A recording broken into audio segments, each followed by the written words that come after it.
கிறிஸ்துவுக்குள் மிகவும் பிரியமானவர்களே, இயேசு கிறிஸ்துவின் நாமத்தில் உங்கள் யாவரையும் அன்போடு கூட நான் வாழ்த்துகிறேன்.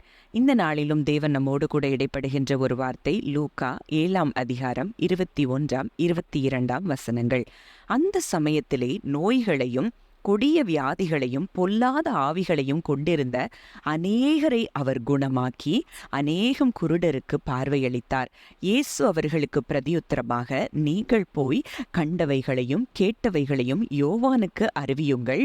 குருடர் பார்வையடைகிறார்கள், சப்பாணிகள் நடக்கிறார்கள், குஷ்டரோகிகள் சுத்தமாகிறார்கள், செவிடர் கேட்கிறார்கள், மரித்தோர் எழுந்திருக்கிறார்கள், தரித்திரருக்கு சுவிசேஷம் பிரசங்கிக்கப்படுகிறது. ஆம், இந்த வார்த்தையின் மூலம் தேவன் இன்றைக்கு நம்ம ஒவ்வொருவரோடும் கூட இடைப்பட விரும்புகிறார். இந்த வார்த்தை எந்த சூழ்நிலையில சொல்லப்பட்டது அப்படின்னு நம்ம பார்க்கும்போது, அங்கே இயேசு நாயனூர் விதவையின் மகனை அங்கே மரித்த அவனை உயிரோடு எழுப்பினதன் நிமித்தம் அங்க செய்தி யூதேயா தேசம் முழுவதிலும் சுற்றி இருக்கிற திசைகள் எல்லாத்திலையும் பிரசித்தமாகுது. இதையெல்லாம் யோவானுடைய சீஷர்கள் அங்கே யோவானுக்கு அறிவிக்கிறாங்க. அப்போ யோவான் தன் சீஷர்கள் 2 பேரை அழைத்து, இயேசுவினிடத்திற்கு போய், வருகிறவர் நீர்தானா அல்லது வேறொருவர் வர காத்திருக்க வேண்டுமா என்று கேளுங்கள் என்று சொல்லி அனுப்பினான். அப்போ அவர் அவர்கிட்ட வந்து, வருகிறவர் நீர்தானா அல்லது வேறொருவர் வர காத்திருக்க வேண்டுமா என்று கேட்கும்படி யோவான் ஸ்நானகன் எங்களை உம்மிடத்திற்கு அனுப்பினார் என்றார்கள். அப்போ இந்த காரியம் இந்த சூழ்நிலையில சொல்லப்பட்டிருக்கு. அப்போ இங்கே யோவான் ஸ்நானகனுக்கு முதல்ல நன்றாக தெரிந்த காரியம், யோவான் 1:29 அவர் சொல்றாரு, இதோ உலகத்தின் பாவத்தை சுமந்து தீர்க்கிற தேவாட்டுக்குட்டி. இயேசுவை பார்த்து அவர் சொன்ன வார்த்தை அதுதான். அங்கே அப்போ ஞானஸ்நானம் பெறும்போதும் அவர் சொல்லுகிற ஒரு வார்த்தை, உம்முடைய பாதரட்சியின் வாரை அவிழ்க்கிறதற்கு கூட நான் பாத்திரன் அல்ல அப்படின்னு அங்கே சொல்றத பார்க்கிறோம். அப்படி உறுதியாய் இவர்தான் மேசியா என்று அறிந்திருந்த யோவான் ஸ்நானகனுக்கு அங்கே ஒரு சந்தேகம் வருது, வருகிறவர் நீர்தானா அல்லது வேறொருவர் வர காத்திருக்க வேண்டுமா அப்படின்னு சொல்லி. ஒருவேளை நான் நினைக்கிறேன், அந்த சமயத்துல யோவான் ஸ்நானகன் அங்கே ஏரோது நிமித்தமாக அங்க சிறைச்சாலையில் அடைக்கப்பட்டிருந்தது நம்ம அறிந்திருக்கிறோம். அப்போ மேசியா அப்படிங்கிறவர் அநீதிகளை எல்லாம் ஒருவேளை தட்டி கேட்கிறவராய்தான் இருப்பார். ஆனா இங்க இவர் அப்படி எதுவுமே செய்யலையே. அப்போ இவர் தான் உண்மையான மேசியாவாங்கிறது ஒருவேளை யோவான் ஸ்நானகனுக்கு சந்தேகமாய் இருந்திருக்க கூடும். அதனாலதான் அவர் அப்படி ஒரு கேள்வியை தன் சீஷர்கள் மூலம் இயேசுவினிடத்திற்கு கேட்கும்படி அனுப்புகிறார். அப்போ இயேசு சொல்றாரு, இயேசு செய்த காரியங்களை அங்க நம்ம பார்க்கும்போது, நோய்களையும் கொடிய வியாதிகளையும் பொல்லாத ஆவிகளையும் கொண்டிருந்த அநேகரை அவர் குணமாக்கி அநேகம் குருடருக்கு பார்வையளிக்கிறார். அப்போ அங்க நடக்கிற காரியங்கள், கொடிய வியாதி பொல்லாத ஆவிகள் பிடித்தவர்களை அவர் விடுவிக்கிறதையும், நீங்க போய் நீங்க கண்டதையும் கேட்டதையும் யோவானுக்கு சொல்லுங்க. குருடர் பார்வையடைகிறார்கள், சப்பாணிகள் நடக்கிறார்கள், குஷ்டரோகிகள் சுத்தமாகிறார்கள், செவிடர் கேட்கிறார்கள், மரித்தோர் எழுந்திருக்கிறார்கள், தரித்திரருக்கு சுவிசேஷம் பிரசங்கிக்கப்படுகிறது. அப்போ ராஜ்யம் இங்கே பூமியில ஸ்தாபிக்கப்படணும்னா இத்தனை காரியங்கள் அங்கே நடந்திருக்க வேண்டும். அப்போ இன்றைக்கு இந்த காரியங்கள் எல்லாம் பழைய ஏற்பாட்டின் தீர்க்க தரிசனங்களாக இங்க சொல்லப்பட்டிருக்கிறத நம்ம பார்க்கிறோம். ஏசாயா 35:4-5-6 நம்ம பார்க்கிறோம், மனம் பதறுகிறவர்களை பார்த்து, நீங்கள் பயப்படாதிருங்கள், திடன் கொள்ளுங்கள், இதோ உங்கள் தேவன் நீதியை சரிக்கட்டவும் உங்கள் தேவன் பதிலளிக்கவும் வருவார், அவர் வந்து உங்களை ரட்சிப்பார் என்று சொல்லுங்கள். அப்பொழுது குருடரின் கண்கள் திறக்கப்பட்டு செவிடரின் செவிகள் திறவுண்டு போம். அப்பொழுது முடவன் மானை போல் குதிப்பான், ஊமையன் நாவும் கெம்பீரிக்கும், வனாந்திரத்திலே தண்ணீர்களும் கடுவெளியிலே ஆறுகளும் பாய்ந்தோடும். இதெல்லாம் இயேசுவை குறித்து முன் சொல்லப்பட்ட தீர்க்க தரிசனங்கள். ஏசாயா 61:1 சொல்லப்பட்டிருக்கிற ஒரு வார்த்தை, கர்த்தராகிய தேவனுடைய ஆவியானவர் என்மேல் இருக்கிறார், சிறுமைப்பட்டவர்களுக்கு சுவிசேஷத்தை அறிவிக்க கர்த்தர் என்னை அபிஷேகம் பண்ணினார், இருதயம் நொறுங்குண்டவர்களுக்கு காயங்கட்டுதலையும் சிறைப்பட்டவர்களுக்கு விடுதலையையும் கட்டுண்டவர்களுக்கு கட்டவிழ்த்தலையும் கூறும். இந்த வசனங்களின் அடிப்படையில தான் அங்க இயேசு சொல்றாரு, இதெல்லாம் நடக்குதுன்னா இங்க யார் மேசியா, நான் தான் மேசியாங்கிறத அங்க டைரக்டா சொல்லாம இன்டைரக்டா இந்த பழைய ஏற்பாட்டின் தீர்க்க தரிசனத்தின் நிறைவேறுதல்கள் மூலம் யோவானுக்கு அதை சொல்ல வேண்டும் என்று சொல்லி அங்க யோவானுடைய சீஷர்களுக்கு அவர் சொல்லி அனுப்புகிறத நம்ம பார்க்கிறோம். அப்போ இன்றைக்கு இயேசு அவ்விதமாய் அத்தனை காரியங்களை இந்த பூமியில இருக்கும்போது அவர் செய்திருப்பார் என்றால், இன்றைக்கு அவருடைய ராஜ்யத்துக்குள்ளே நம்ம வந்திருக்கிறோம்னு வசனம் சொல்லுது.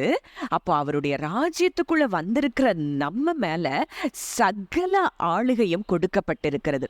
அப்போ இன்றைக்கு இயேசு எதை செய்தாரோ அதை எல்லாவற்றையும் செய்யக்கூடிய வல்லமையை தேவன் நமக்கு கொடுத்திருக்கிறார். அப்போ மத்தேயு 12:28 நம்ம பார்க்கிறோம், நான் தேவனுடைய ஆவியினாலே பிசாசுகளை துரத்துகிறபடியால் தேவனுடைய ராஜ்யம் உங்களிடத்தில் வந்திருக்கிறதே.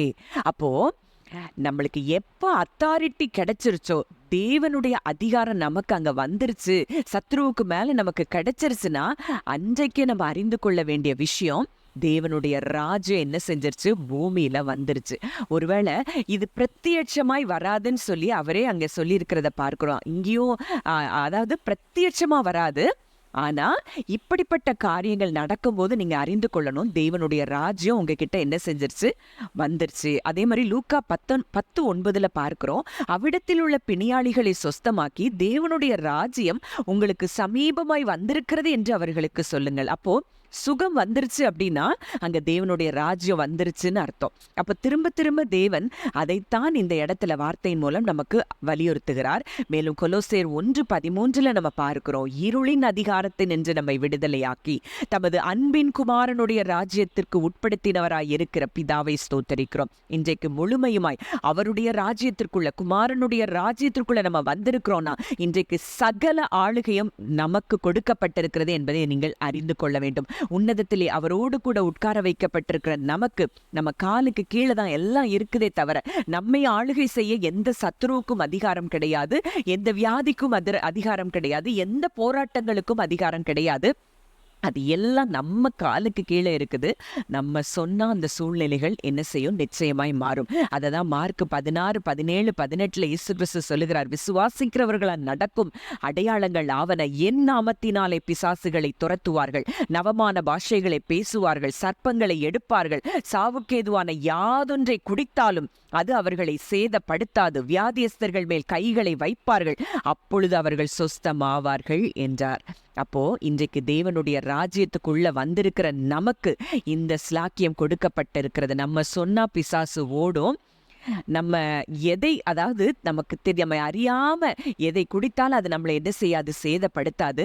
நம்ம வியாதியஸ்தர் மேல கைகளை வச்சா அவங்க சுகமாவாங்க. இதுதான் ராஜ்யத்தின் புத்திரருக்கு தேவன் கொடுக்கக்கூடிய ஒரு மிகப்பெரிய ஸ்லாக்கியத்தை நம்ம பெற்றிருக்கிறோம். ஆளுகையை இன்றைக்கு தேவன் நமக்கு மறுபடியும் கொடுத்திருக்கிறார். அந்த ஆளுகையை நம்ம சரியா பயன்படுத்த ஆரம்பிச்சோம்னா தேவனுடைய ராஜ்யம் இன்றைக்கு உலகம் எங்கும் நிச்சயமாய் பரவி அது பயன் தரும் என்பதை நம்ம அறிந்து கொள்ள வேண்டும். ஜெபிக்கலாம். நல்ல தகப்பனே, நன்றியோடு உம்மை துதிக்கிறோம், ஸ்தோத்தரிக்கிறோம் அப்பா.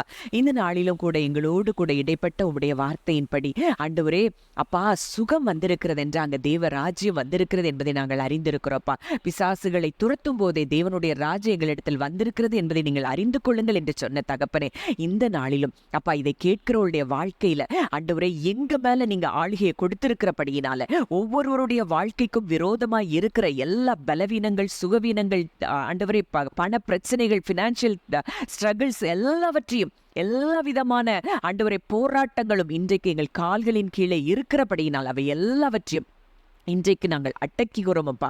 இனி அந்த சவால்கள் அவர்களுக்கு ஆண்டவரே முன்பாக எழும்ப முடியாது. அந்த வியாதிகளும் நிச்சயம் சுகமாகிறது என்பதை இயேசுவின் நாமத்தில் நாங்கள் அறிக்கையிடுகிறோம் தகப்பனே. பொல்லாத ஆவிகள் இயேசுவின் நாமத்தில் இதை கேட்கிற ஒவ்வொருவருடைய சரீரத்தை விட்டு, ஆத்துமாவை விட்டு வெளியேறும்படி இயேசுவின் நாமத்தில் நான் கட்டளை கொடுக்கிறேன். கர்த்தருடைய வல்லமை அப்படியே ஒவ்வொருவருடைய சரீரத்திலும் ஆத்துமாவிலும் செயல்படுகிறதற்காக நன்றி செலுத்துகிறோம். இயேசுவின் மூலம் கேட்கிறோம் ஜீவனுள்ள நல்ல பிதாவே, ஆமென்.